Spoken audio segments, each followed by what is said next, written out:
ব্যবসাকে হালাল করেছি। পৃথিবীতে কোনো পেশার কথা কোরআনে উল্লেখ নেই, শুধু ব্যবসার কথা বলা আছে। আশারে মুবাশশারা যারা জান্নাতের সুসংবাদ পেয়েছেন, যে 10 জন, তার মধ্যে 9 জনই ব্যবসায়ী ছিলেন।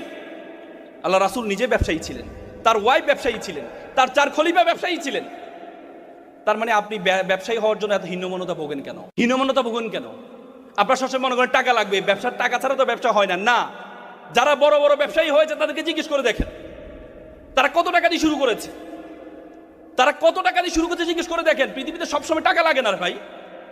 পাঠাও, উবার, তাদের নিজস্ব কোন গাড়ি আছে?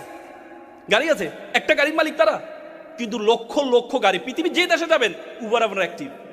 পৃথিবীর কোটি কোটি গাড়ি তারা ডিল করে কিসের মাধ্যমে? শুধুমাত্র একটা সফটওয়্যার কারণে। তার কি টাকা লাগছে? পাঠাও, ইলিয়াস, তারা যে এই করেছিল, তাদের নিজস্ব কোনো গাড়ি আছে? স্টুডেন্ট অবস্থায় তারা এই অ্যাপসটা তৈরি করেছিল। তার মানে শুধুমাত্র থিঙ্কিং।